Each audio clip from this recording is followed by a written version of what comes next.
Oke, baik. Hari ini kita tetap mau dengan ayat kita. Sebab itu, ambillah seluruh perlengkapan senjata Allah, supaya kamu dapat mengadakan perlawanan pada hari yang jahat itu, dan tetap berdiri sesudah kamu menyelesaikan segala sesuatu. Jadi berdirilah tegak, berketinggian kebenaran, berbaju siragan keadilan, kakimu berkasutkan kerelaan untuk memberitakan Injil damai sejahtera.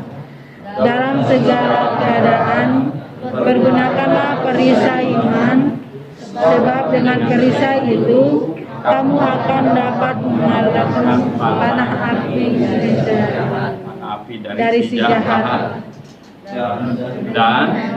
Dan terimalah ketopong keselamatan. Oke, kita sampai di sini dulu ya. Mari kita berdoa. Tuhan, terima kasih atas kasih-Mu, firman-Mu yang dituliskan sedemikian rupa, sehingga kami mempelajarinya tak habis-habisnya Tuhan. Sungguh banyak pelajaran kehidupan di dalamnya. Kehidupan rohani kami terutama Tuhan. Kami berdoa dalam nama Tuhan Yesus Kristus. Amin. Habis terima ketopong keselamatan, baru pedang roh lagi dicetak. Jadi pedang roh lagi dicetak. Jadi hari ini kita ketopong keselamatan, helm keselamatan. Mengapa Paulus sebelum bicara soal pedang, dia bicara soal helmnya keselamatan? Karena kalau orang tidak aman, kalau dia sendiri belum aman, kalau dia sendiri belum selamat, nggak bisa dia serang-serang orang. Nggak bisa. Dia harus selamat dulu. Dia harus aman dulu. Maka itu semua pasukan itu pasti pikirkan safety. Bagaimana dia aman? Ya, nggak ada komandan yang maju-maju mati nggak apa-apa, maju. Yang kami mati nggak apa, komandan maju duluan lah. Gitu. Nggak bisa gitu ya. Jadi memang safety ya, keselamatan dulu. Betul, keselamatan dulu. Kalau Anda belum selamat, Anda tidak bisa beritakan Injil. Betul nggak? Kalau Anda belum selamat, nggak bisa. Nah, mengapa ya, iblis sedemikian hebat, sedemikian pinternya merusak kekristenan melalui baptisan bayi? Sehingga melalui baptisan bayi, maka orang Kristennya tidak lahir baru, dan sekaligus lengkap sama gembalanya segala macam tidak lahir baru. Apa masih bisa menginjil? Impossible. Ada banyak yang naik ke mimbar, mata merah. Saya tanya kenapa matanya merah-merah? Katanya dia barusan minum, supaya omongnya lebih ini katanya. Jadi kayaknya dia hilang perasaan gitu, main teriak-teriak saja gitu. Wah itu saudara yang saya kasih dalam Tuhan, nggak mungkin bisa, nggak mungkin bisa.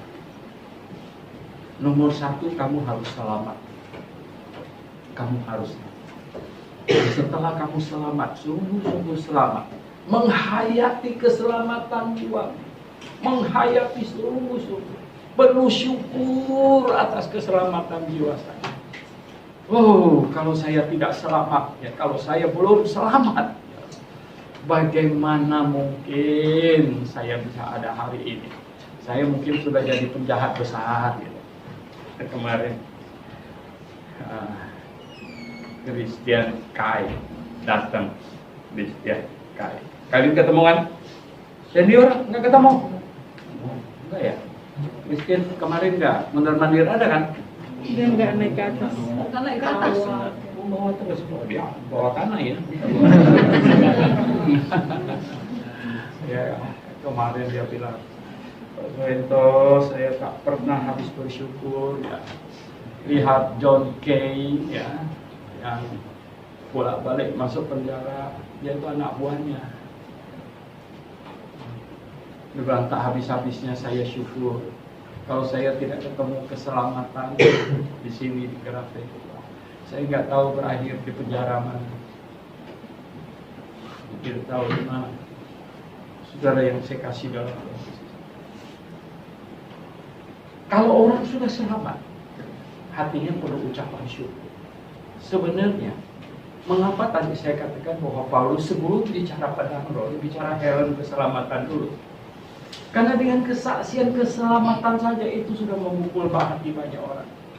Kamu nggak usah cerita banyak-banyak aneh-aneh. Kamu cerita aja bagaimana saya diselamatkan. Bagaimana saya orang yang seharusnya akan binasa. Saya itu sebenarnya akan binasa. Saya itu begini, saya itu begini. Saya sebenarnya akan pergi ke neraka. Tapi bersyukur kepada Tuhan Yesus. Bapak tolong dengar cerita saya sebentar. Nggak usah panjang-panjang. Jadi nggak usah terlalu panjang lebar cerita khotbah sampai jungkir balik sampai gimana. Anda ceritakan tentang keselamatan kamu saja. Ya, ceritakan. Datang kepada seorang ibu saya ada sebuah cerita. Ibu mau dengar nggak? Ini cerita tentang saya ini. Saya itu begini. Nah, untung saya ketemu keselamatan kok. Untung saya ketemu orang yang menceritakan keselamatan ini kepada saya. Dan kemudian saya percaya sudah saya diselamatkan. Oh, di dunia ini tidak ada lagi yang lebih indah dari itu, saya diselamatkan. Kira-kira bagaimana? Kira-kira bagaimana? Kepada setiap orang sebenarnya, dengar baik-baik omongan saya. Sebelum Anda mulai PA, sebelum Anda mulai apa segala macam, mau KKE, mau apa, ceritakan dulu keselamatan jiwamu. Ceritakan dulu bagaimana kamu ketemu kebenaran dan diselamatkan. Luar biasa. Nah, itulah sebabnya di dalam surat Timotius, Rasul Paulus bilang, ya, ingatlah orang yang mengajarkan itu kepadamu. Adalah sangat alkitabiah untuk selalu mengingat dari mana saya mendengar pelajaran ini, dari mana saya diselamatkan. Tahun 96 kalau tidak salah saya pergi ke Kalimantan Barat. 95 saya pulang. Terus saya pergi. Ya. Saya ketemu misioneri, ya, Tuan Budi, sebenarnya namanya Wordword, Inggrisnya. Dia masih tetap naik sepeda kayak dulu naik sepeda. Dia ketemu dengan saya, dia ingat saya masih kecil. Wah, dia peluk saya. Saya dengar kamu jadi hamba Tuhan. Iya, saya bilang, waduh, saya peluk dia. Dari dialah saya mendengar Injil pertama kali. Dan saya main dengan anaknya. Dan saya kalau pergi ke Sintang, saya lihat teman-teman saya. Satu kali saya bawa mobil, yaitu Amin, yang di bawah itu dia bilang sama saya itu yang di depan duduk di situ siapa itu. Oh ya, saya berhentikan mobil, saya turun, saya sapa teman lama saya waktu SD dulu. Oh ya, akhirnya saya ada banyak mengunjungi mereka juga. Saudara yang saya kasih dalam Tuhan, saya tak habis-habisnya bersyukur ya. Saya begitu banyak teman saya di Sintang di sana yang sama-sama SD dengan saya dan SMP, tapi mereka tidak tertarik kepada kebenaran. Ya memang nakal, waktu kecil nakal, kita banyak main kelereng dan lain sebagainya. Tapi saya agak beda satu hal saja. Yang lain-lain tidak tertarik kepada perkara rohani, saya tertarik kepada perkara rohani. Saya ikut sekolah minggu, yang lain tidak mau ikut sekolah minggu, saya pergi ikut sekolah minggu. Sehingga saya kenal, saya berteman dengan anak misioneri itu. Dan saya diperkenalkan Injil kasih karunia Tuhan. Saya diselamatkan. Oh, sebenarnya yang saya kasih dalam Tuhan, saya tak pernah lupa akan dia. Sampai ke raut wajahnya semua saya ingat orang yang memberitakan Injil kepada saya. Saudara yang saya kasih dalam Tuhan, saya beruntung, saya ketemu orang-orang yang bagus, saya beruntung. Saya lebih beruntung lagi, saya ketemu dengan sebenarnya ini pendeta orang Jepang, Yasuo Atsumi. Saudara, waktu itu saya SMP. Saya sebenarnya sudah diselamatkan. Tapi waktu itu umur 15, katanya belum bisa dibaptis, mesti 17. Saya ngotot mesti dibaptis. Memang nggak bisa, katanya. Karena belum ada KTP. Oh enggak, saya bilang saya sudah percaya Yesus dulu kok. Gitu. Oh, mereka semua nggak. Saya bilang saya mau, pokoknya saya mau dibaptis gitu. Saya yang paling kecil akhirnya. Saya dibaptis. Sebenarnya misioneri itu tadinya misioneri baptis. Sayang sekali dia berubah. Dia akhirnya menjadi Injil, tadinya baptis. Dan dia dengar juga saya jadi hamba Tuhan. Dan saya mencari dia, Tahun 2000 berapa itu saya? 2007 kalau tidak salah. Saya pergi cari dia. Ya, susah payah cari dia di Jepang di sana, saudara. Akhirnya saya ketemu.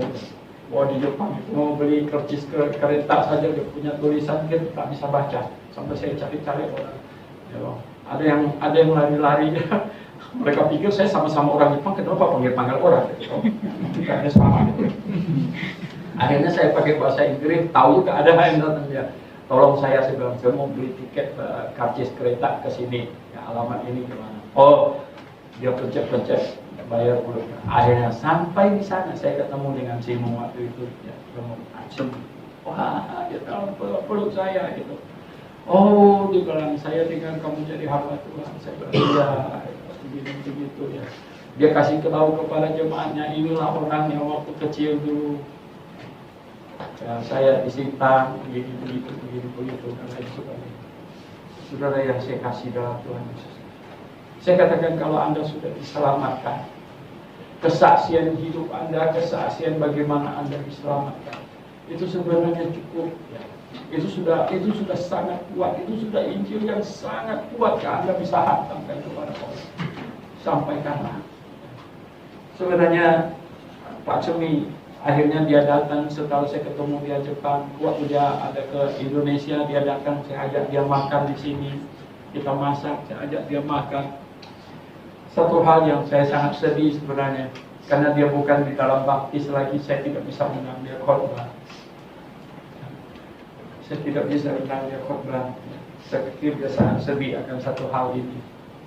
Ya, karena sudah komitmen dari semua GPIA, kita tidak mungkin bisa undang orang yang non baptis untuk berdiri di atas mimbar. Ya. Oh, kalau tidak dia pasti akan senang sekali bisa khotbah di gereja yang saya, di mana dia tahu saya masih kecil, SMP kelas 1. Ya. Saya waktu itu jarang lihat mobil, memang disimpan mobil cuma beberapa biji. Betapa senangnya kalau bisa naik mobil, ya pegang-pegang bannya saja sudah senang. Aduh, iya. Setiap kali waktu itu kalau dia pulang, ya dari Sintang, dari Pontianak menuju ke Sintang, jalan waktu itu kan luar biasa. Sekarang bisa ditempuh 8 jam, 7-8 jam. Dulu 2 hari 2 malam, saudara. Itu mobil warna biru jadi warna kuning-kuningan. Saya hanya Pak Cemi, dia kan tinggi, Pak Cemi, saya cuci mobilnya boleh nggak? Ya ada anak yang mau cuci. Ya boleh. Dia boleh. Wah, kita ambil ember, saya cuci mobilnya semuanya, itu cuci mobilnya. Tahu nggak upahnya apa? Dibawa naik mobilnya ke keliling pasar sebentar.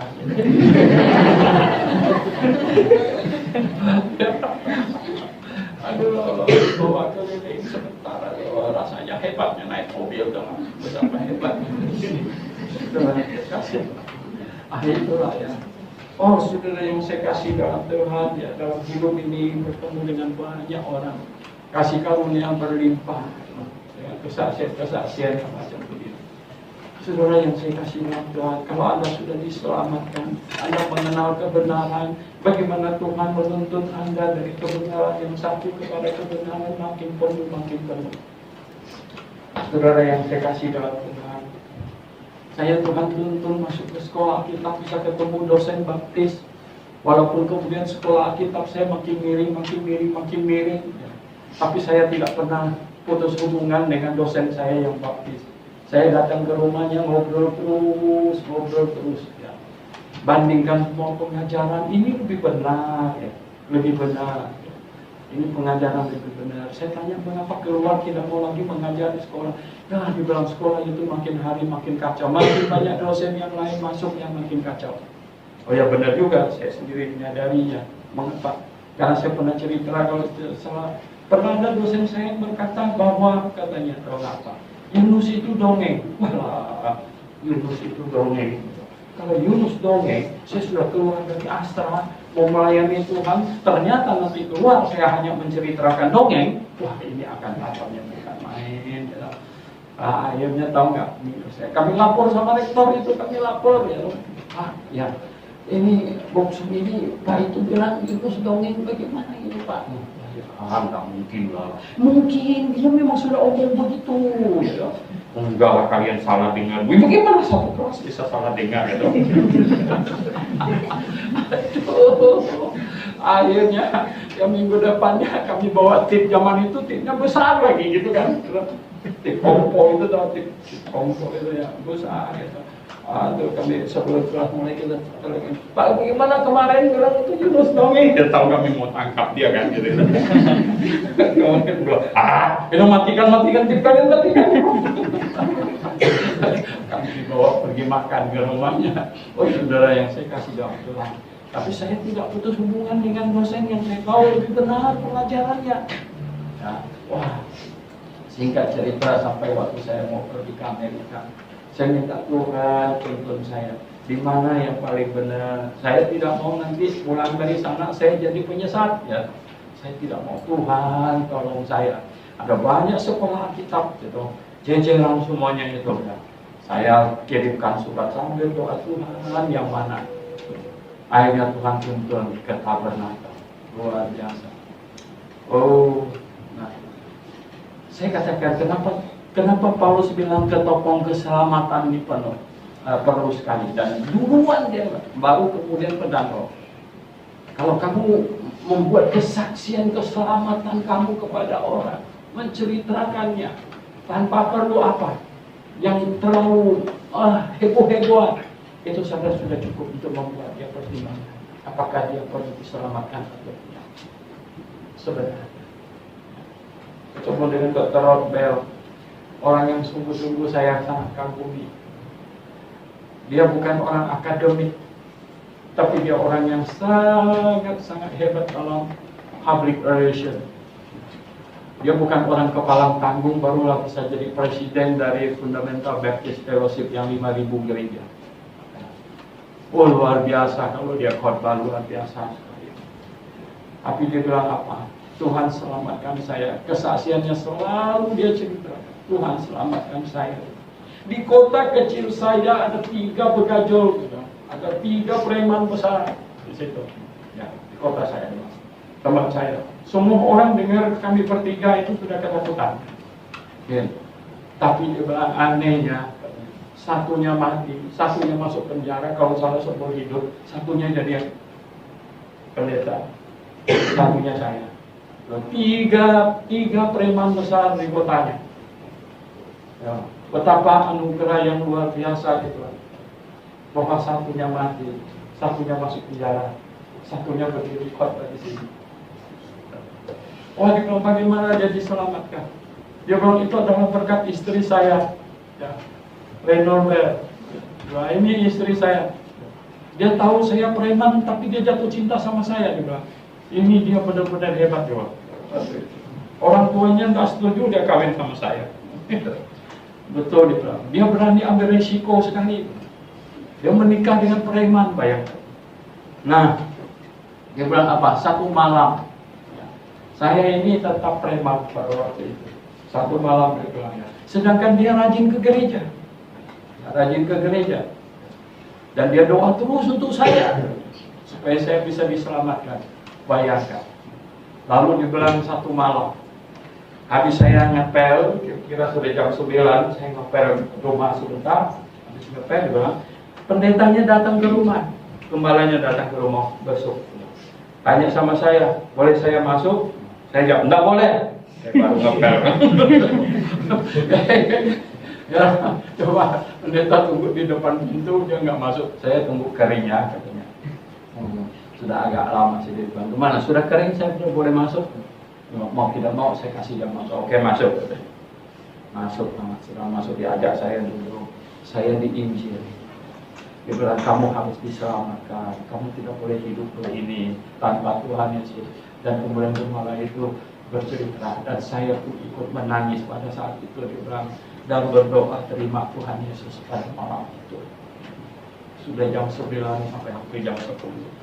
Jam 10 malam saya terima Tuhan Yesus.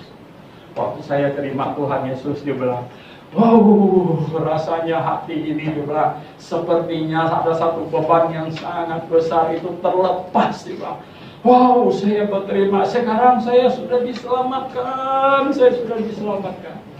Habis pendetanya itu pulang, tahu Pak, dia bawa mobil, dia bilang sama istrinya, kita kasih tahu papa kamu, saya sudah diselamatkan.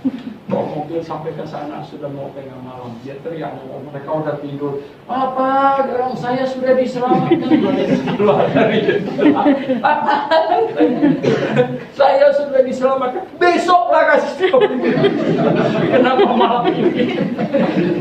Ya, oh, dia bilang, nah, tapi malam ini saya mau kalian tahu, dia bilang, saya sudah diselamatkan. Dia pergi lagi, dia dokter, mana semuanya itu? Wow. Setiap orang yang ketemu teman yang lama, saya sudah diselamatkan. Kalau sudah diselamatkan bagaimana? Mau cerita bagaimana dia diselamatkan? Setiap kali dia cerita bagaimana dia diselamatkan, orang lain diselamatkan. Oh, dahsyat sekali saudara ini saya kasih. Setiap kali dia cerita bagaimana dia diselamatkan, orang semua kenal dia. Bagaimana dia diselamatkan? Akhirnya orang lain diselamatkan. Oh, luar biasa sekali. Dan semua orang yang ini orang berubah total. Ya. Dia bilang apa? Saya perokok berat dulu. Luar biasa. Satu hari mau berapa bungkus Kak gitu. Oh, dia bilang, nggak usah orang ajar saya bahwa merokok itu salah. Saya tahu itu salah. Itu sudah tak boleh lagi. Ya. Kemudian saya buat itu katanya. Wah, saudara yang saya kasih dalam Tuhan Yesus. Jadi kesaksian keselamatannya itu sungguh menggedor hati semua orang. Nah, inilah sebenarnya saudara yang saya kasih dalam Tuhan Yesus. Sungguh ya, yang lebih seru lagi itu ya, yang lebih hebat lagi itu bapaknya tetap bapaknya. Bapak saya itu pemabuk berat, ya, karena di kota kecil kami itu dia bilang, itu orang itu tahu kami ini keluarga bukan yang bagus-bagus. Itu keturunannya pemabuk semuanya. Saya pemabuk berat, bapak pemabuk berat semuanya. Juga. Satu hari tahu nggak apa? Dia sudah jadi gembala ini. Dia sudah jadi gembala. Ya. Dia sudah diselamatkan. Bapaknya mabuk berat, saudara. Bapaknya mabuk berat. Ya, ambil senjata, tembak sana, tembak sini. Di Amerika, tembak sana, tembak sini. Orang semuanya kasih tahu dia apa? Oh, Rodel, gitu. Ini bapak kamu itu mabuk, itu mama kamu bisa ditembak itu. Ya, waduh, ya. Ini polisi sebentar lagi datang. Bapak itu pasti ditembak itu. Daripada dia nembak orang lain dia tembak. Dia pikir ini polisi datang nih, papa saya ini mati ini, pasti mati. Ya. Akhirnya dia apa? Dia mau pergi, dia pergi. Rumah orang dah, semua orang nggak berani dekat karena pumping semuanya kan gitu kan itu. Walah itu. Jadi akhirnya apa? Dia datang. Dia beranikan diri, Tuhan Yesus tolong saya, papa saya perlu diselamatkan juga. Dia datang, ya bapaknya tolongin dia senjata, dia bilang, oh jangan tembak. Dan akhirnya apa? Dia tangkap senjata bapaknya. Ya bapaknya berdoa, ya Tuhan kamu harus percaya Tuhan Yesus tidak bisa begitu dalam hidup begini ya. Bapaknya antara sadar nggak sadar. Ya, kemudian semakin sadar dan bapaknya berdoa terima Tuhan Yesus ya. Apa di sana? Dan bapaknya diselamatkan tahu apa? Bapaknya diselamatkan. Jadi jemaatnya dia. Ya. Kemudian bapaknya masuk sekolah Alkitab. Ya. Di mana dosennya anaknya, ya. Rektor anaknya saudara yang saya kasih contoh. Ya. Dia bilang dia belum pernah lihat orang yang lebih rendah hati dari bapaknya. Setelah diselamatkan. Luar biasa. Seorang pemabuk berat ya, yang sebenarnya bisa berakhir di ujung senjata bisa diselamatkan. Dan bapaknya setiap kali ketemu orang pasti bersaksi bagaimana dia diselamatkan, bagaimana dia bisa kenal kebenaran dan diselamatkan. Dan kesaksian itu sungguh saudara yang saya kasih dalam Tuhan. Kalau seseorang memiliki kesaksian yang luar biasa, bagaimana dia tidak kenal kebenaran dan bisa dikenalkan kepada kebenaran dan diselamatkan. Dan kesaksian itu, saudara yang saya kasih dalam Tuhan Yesus, apalagi kalau disertai dengan hidup yang baik, hidup yang benar. Oh, terlebih ya, seorang penjahat bisa berubah menjadi seperti 180 derajat berubah macam begitu. Apa tidak menggedor hati orang yang mendengarnya dan melihatnya? Saudara yang saya kasih dalam Tuhan, itu kesaksian yang indah. Saya katakan kepada saudara sekalian semuanya, ya, kita semua punya keluarga, kita semua punya keluarga. Ya. Saya bersyukur ya, sejak kecil saya ketemu keselamatan. Ya. Sebenarnya keluarga kakek saya, ya, kalau keluarga kakek di papa saya itu sudah meninggal sebelum saya lahir, saya tidak tahu, tidak pernah ketemu. Tapi kakek saya, yaitu papanya Ibu Ros, ya, itulah sebenarnya keluarga yang paling luar. Ya. Ada misioneri sampai ke Sintang. Misioneri sampai ke Sintang itu sebenarnya paman saya, adik ini ya, paman saya itu koko dari papa saya nomor 4, jadi kokonya yang nomor 3. Dialah yang membawa misioneri itu pergi cari rumah untuk kontrak dan sebagainya. Maka dia orang yang pertama kali yang percaya Tuhan di kota Sintang sebenarnya waktu itu. Nah, saya belum tahu apa-apa. Ya, kemudian keluarga dari kakek saya yang sebelah mama akhirnya mengenal misioneri itu. Ya, karena rumahnya tidak terlalu jauh gitu. Karena rumahnya di atas, kakek saya tinggal di lanting di bawah, jadi dia punya speedboat itu ikan di situ. Dan dengan demikian maka kenal mereka dan kenal Injil. Luar biasa. Saudara yang saya kasih dalam Tuhan Yesus Kristus, Anda sudah diselamatkan. Kalau belum diselamatkan, Anda tidak mungkin bisa memberitakan ini. Nonsense.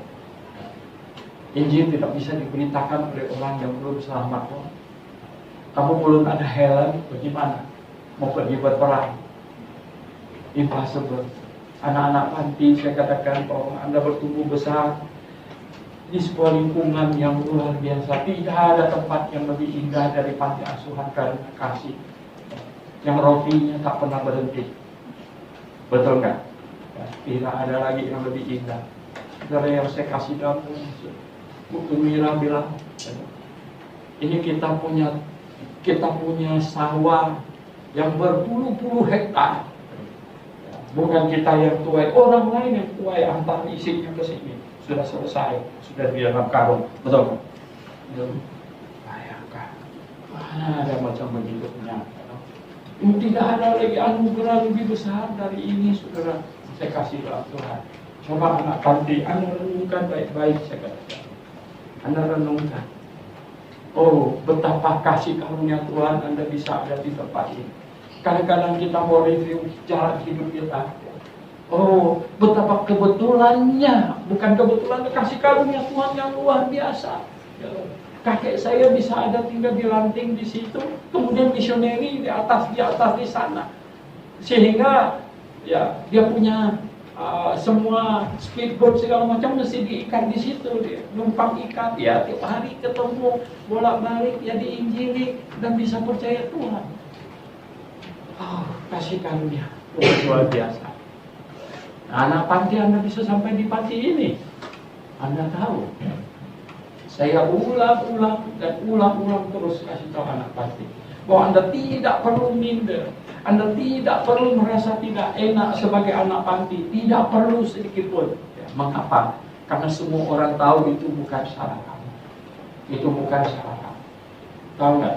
Saya pernah berpikir-pikir untuk bikin apa panti asuhan. Dulu pernah beli tanah mau bikin panti werda, bikin panti werda. Aduh. Waktu itu malah belum ada BPJS. Ya, akhirnya saya sendiri punya UMHO itu ya, adik dari kakek saya masuk ke panti werda. Saya pergi lihat di panti werda yang punya GKI itu. Walau orang di sana ya pakai kursi roda, banyak sekali pakai kursi roda, semua nggak bisa. Jadi bertingkat, ada yang di tempat tidur tak bisa bangun sama sekali, sebagian masih bisa bangun duduk di kursi roda, sebagian masih bisa jalan. Ini hebat ini ya. Saya ngobrol dengan yang ngurus itu. masalah yang paling besar itu apa di situ? Masalah yang paling besar mereka sakit, Pak. Oh, mereka sakit. Ya karena sudah tua-tua sakit kan. Puji Tuhan anak panti asuhan nggak sering sakit kan, masih kuat-kuat mereka. Ya. Ini orang tua nih makin tua makin sakit ya. Dari masih bisa jalan, nggak lama lagi duduk kursi roda. Udah nggak lama lagi baring tempat tidur, nggak bergerak lagi. Wah, ini kau sekali ya. Jadi semua yang bekerja di situ, waktu saya lihat itu katanya apa? Yang lebih rekod lagi katanya itu. Anaknya ngantar ke sini, makin hari makin banyak anak yang tidak hormat orang tua. Puhau punya gitu ya toh. Ada anak yang ngantar orang tuanya taruh di situ, tadinya masih ada kasih nomor telepon, KTP segala macam. Setelah setahun nggak bisa ketemu lagi anaknya di mana. Nah loh, bapaknya sakit sekarang bagaimana ini? Loh. Akhirnya puyeng sekali, zaman itu nggak ada BPJS lagi, masuk rumah sakit ke dokter kan mahal sekali ya loh. Wah, ampun, apa? Saya ngeri bikin panti jompo, ngeri. Wah ini bisa repot ini ya, semuanya. Akhirnya apa? Panti asuhan lah. Kenapa panti asuhan?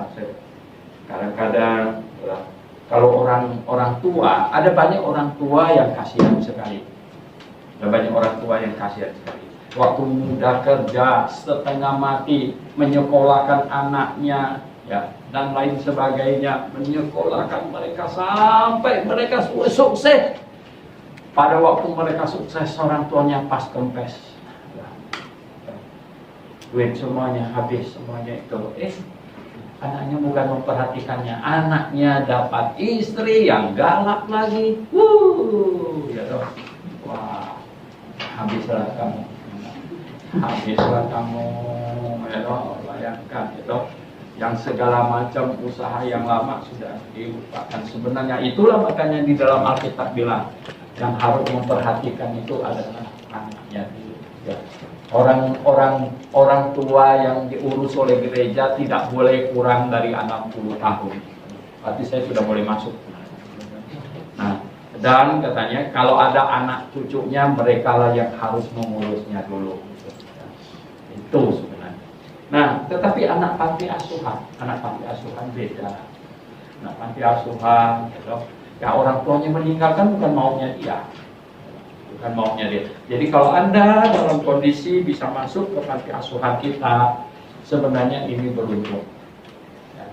Anda bukan kesalahan kamu sama sekali, bukan kesalahan kamu. Dan kamu dituntun oleh Tuhan sampai di tempat di mana selain ada kecukupan keperluan materi, juga ada kecukupan keperluan apa? Rohani. Disinilah sebenarnya Anda bisa mendengar firman Tuhan dengan sebaik-baiknya. Dan kemudian diharapkan sebenarnya Anda diselamatkan. Itu sebenarnya yang sangat perlu, sangat perlu. Oleh sebab itu bahagia sekali ya, kalau saya berdiri di atas sana ketika panggil-panggil lagu terakhir biasanya. Ya, kalau ada anak panti yang maju setelah mendengar firman Tuhan, berapa banyak? Sangat banyak ya. Setelah mendengar firman Tuhan begitu banyak, akhirnya dia sendiri memutuskan maju, menyatakan bahwa saya sudah diselamatkan. Saya sudah diselamatkan. Itu indah sekali. Itu indah sekali, saudara. Berarti apa? Segala jerih lelah tujuan kita semua mendirikan panti ini sudah tercapai. Lebih indah satu tahap lagi itu apa? Mereka putuskan bahwa kami mau menginjil sesuai dengan lagu yang dinyanyikan tadi. Wah, itu akan hebat sekali, saudara. Saudara yang saya kasih dalam, betul kan? Ini pakailah ketopong keselamatan. Kamu harus punya ketopong keselamatan dulu. Kalau tidak punya, kamu sebenarnya tak boleh punya pedang roh. Nanti kamu jadi kacau balau. Tidak ada ketopong keselamatan, tapi punya pedang roh. Babat sana, babat sini. Ya, padahal kepalanya bulan aman. Saudara yang saya kasih dalam Yesus tidak bisa. Ya, pastikan dulu keselamatan. Nah, mahasiswa sebenarnya dulu-dulu kita mempunyai policy. Dulu-dulu. banyak kali itu akhirnya ganti generasi, gila ganti kita. Dulu kita ada polisi apa, mahasiswa ya mengadopsi satu anak panti. Mahasiswa mengadopsi satu anak panti menjadi objek ini apa ini pelayanan, bagaimana mengasuhnya, bagaimana mengasuhnya secara rohani loh, secara rohani ya. Secara rohani mengasuhnya gitu. Ya, kalau jasmani sudah dimasakin gitu. Beres semuanya. Tapi sekarang ya toh mahasiswa ya mengadopsi ya, Anda dekat dengan anak panti yang mana ya. Nah, dilihatlah sebagai adik kamu ya, diadopsi, dilihat ya, diasuh ya, kerohaniannya dilihat ya, dibimbing sampai kalau bisa dia diselamatkan. Betapa hebatnya. Itu permulaan daripada pelayanan kamu sebenarnya. Ya, pelayanan kamu sebelum kamu keluar ke sana, keluar ya, pergi menginjil jauh entah kemana, ketemu orang lain. Nah sekarang di sini mungkin ada yang belum lahir baru, belum diselamatkan. Ini harap bisa Anda jadikan sasaran. Kita mau anak panti kita bertumbuh besar. Biasanya masa genting mereka adalah pada waktu mereka puber. Ini masa genting. Oh, masa yang paling sulit itu. Mengapa sebagian sekarang kita pindahkan ke Kalimantan di sana? Anda tahu betapa susahnya. Kita sudah mempelajari sejak 93. Wah, anaknya manis, waktu kecil masih manis sekali, disuruh apa diomong apa manis, makin besar. Sampai umur 13, 14, 15, wah, badungnya mulai kelihatan. Waduh, badungnya kelihatan. Dulu pada waktu pertama kali baru ada internet, kan kita nggak ada internet, jadi ada warnet, jadi mana-mana ada warnet, warung internet, warnet. Nah, Pak Yunus itu sudah ulang-ulang itu, tahu nggak? Jam 9 belum ada, di mana ini dia? Pergi pakai motor, pergi cari, ketemu di warnet main game sampai lupa jam. Saudara yang saya kasih dalam Tuhan, jadi coba ya, dibimbing ini supaya bisa diselamatkan. Kalau semuanya sudah mengenakan ketopong keselamatan, aman kita. Amin. Amin. Oke, kita berdoa. Kita berdoa. Minta Gembala Steve untuk berdoa. Mari kita berdoa. Semoga Tuhan berbimbing kami, agar kami akan melakukan aktivitas supaya kami sertai Tuhan, supaya kami dapat melakukannya dengan baik. Dalam nama Yesus Kristus. Amin.